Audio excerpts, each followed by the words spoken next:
child, welcome back to Book It. We are moving right along with our spooky month, and we are going to start, this is one of the only series that I think I have in this actual, like, month. I do have a couple books that do have, like, follow-ups or seconds. I might have one more series after this, but this is basically going to be the series that kind of, like, is an actual series. We're going to talk about A Good Girl's Guide to Murder for Spooky Month. So this book was not what I thought it was going to be, because when you look at it, you would think, oh, how to get away with murder. No. And I thought it was about a girl who murdered somebody or something like that. Not what happened in the slightest. It's about a girl who wants to solve a murder. So she's trying to do a school project. She decides that she's going to look into the disappearance of somebody that happened, like,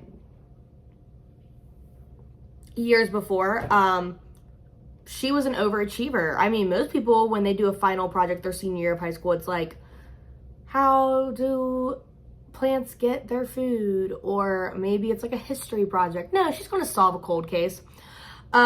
Pip, yeah, that's the name of the main character. This is actually a TV show on Netflix now. I have not watched it yet. But Pip teams up with the brother of the guy who was guilty of the disappearance of a local girl. He was the boyfriend, and the girl was found dead right after she was missing. Suicide is what they said. Pip goes on an entire journey with Ravi, and basically they try to solve the case and prove that Sal was innocent and that he never killed Andy. She accuses like 15 different people throughout the entire novel, so like nobody is safe. She's literally just like, that guy did it. Nope, just kidding. That guy did it. No, that guy didn't do it. That guy. And you're like, hey, girly pop, maybe you should let the detectives do it, but whatever.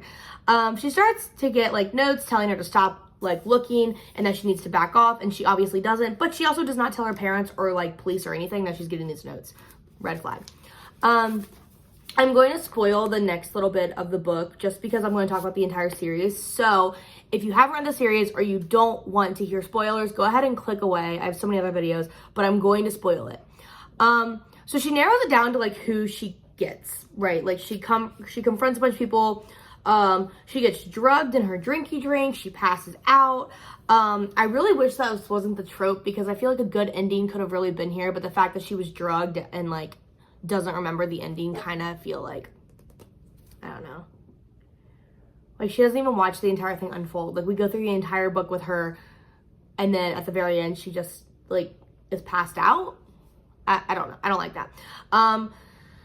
She ends up solving the case. A guy named Max goes to trial for drugging and essaying girls at what's called the comedy parties, Calmality, whatever, which is literally just a house party. It's giving real bad P. Diddy vibes. Sideways, Elliot Ward was a teacher at the school, and him and Andy were having a relationship, and he like has children that are the same age as Pip.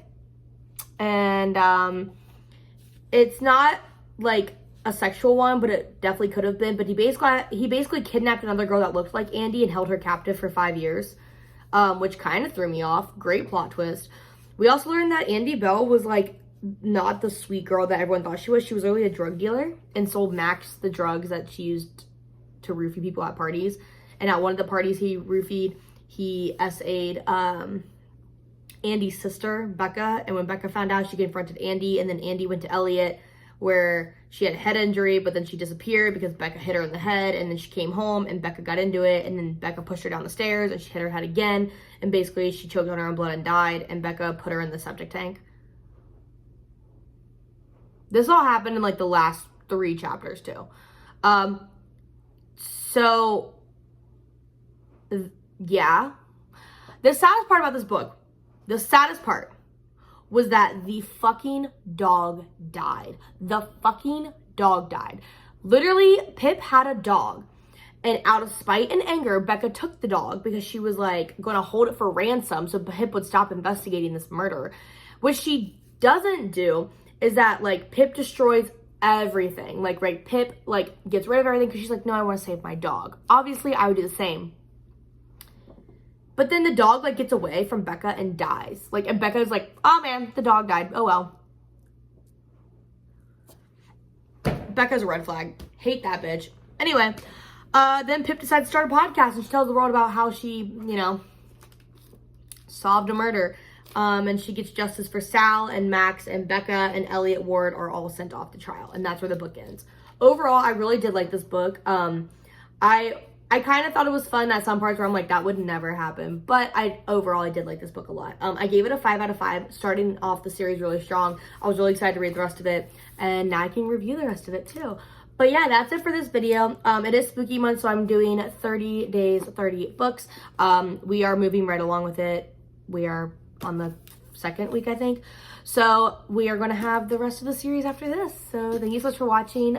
Please make sure you like and subscribe. It helps me out so much more than you could possibly think. Also, follow my Goodreads because it will show you all of my actual thoughts and stuff like that. And, you know, you can always unfollow me at any time. But I also want to see what you're reading. So that's it for now. And until next time, bye!